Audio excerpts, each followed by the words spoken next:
छत्तीसगढ़ चुनाव आचार संहिता समाप्ति और उसके बाद की गतिविधियां।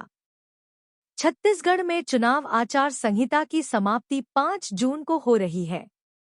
इसके बाद विभिन्न सरकारी और गैर सरकारी कार्यों में तेजी आएगी।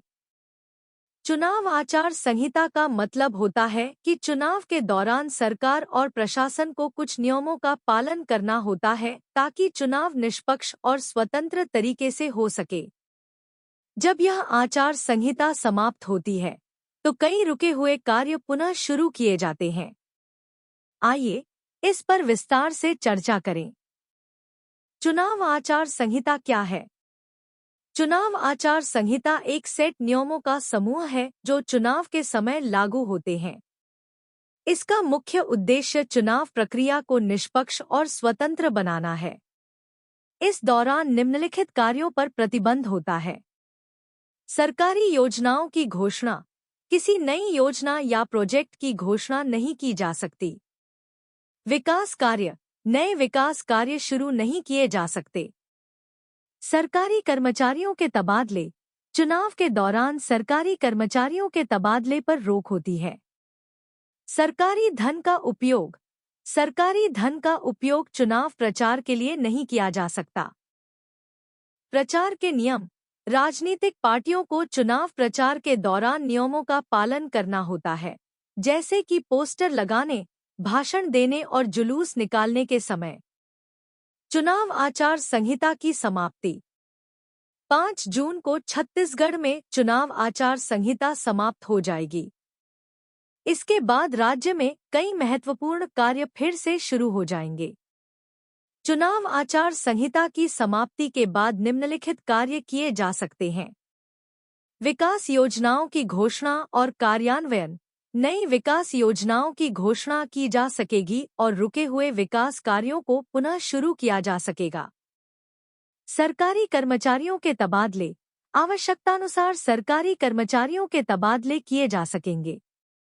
नई नीतियों का लागू होना, सरकार नई नीतियों और कार्यक्रमों को लागू कर सकेगी।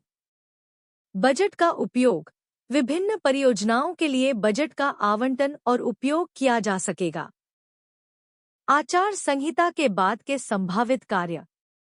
आचार संहिता समाप्त होने के बाद छत्तीसगढ़ में कई महत्वपूर्ण कार्य प्रारंभ हो सकते हैं। इनमें कुछ प्रमुख कार्य इस प्रकार हैं। इंफ्रास्ट्रक्चर विकास, सड़कों, पुलों, स्कूलों और अस्पतालों के निर्माण के कार्यों में तेजी आएगी। कृषि और ग्रामीण विकास, कृषि योजनाओं और ग्रामीण विकास कार्यक्रमों का क्रियान्वयन होगा। शिक्षा और स्वास्थ्य, शिक्षा और स्वास्थ्य क्षेत्र में नए प्रोजेक्ट्स और योजनाओं का शुभारंभ होगा।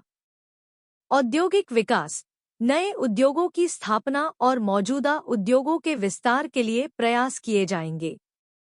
पर्यटन, पर्यटन को बढ़ावा देने के लिए नई योजनाएं लागू की जाएंगी। चुनाव आचार संहिता का महत्व। चुनाव आचार संहिता का पालन लोकतंत्र को मजबूत बनाने के लिए अत्यंत आवश्यक है।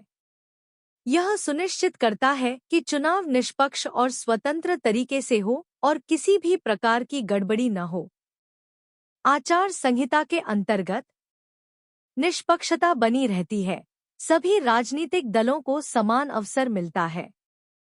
सरकारी मशीनरी का दुरुपयोग नहीं होता, सरकारी संसाधनों का चुनाव प्रचार में दुरुपयोग नहीं होता। जनता का विश्वास बढ़ता है, जनता का विश्वास चुनाव प्रक्रिया में बढ़ता है और वे बिना किसी दबाव के वोट डाल सकते हैं। आचार संहिता के समाप्ति के बाद की चुनौतियां।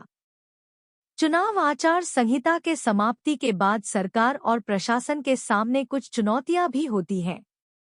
इनमें कुछ प्रमुख चुनौतियां इस प्रकार हैं।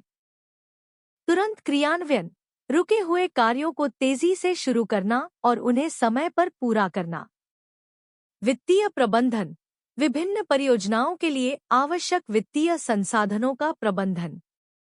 लोकप्रिय उम्मीदें, जनता की उम्मीदों को पूरा करना और उनकी आवश्यकताओं के अनुसार योजनाएं बनाना।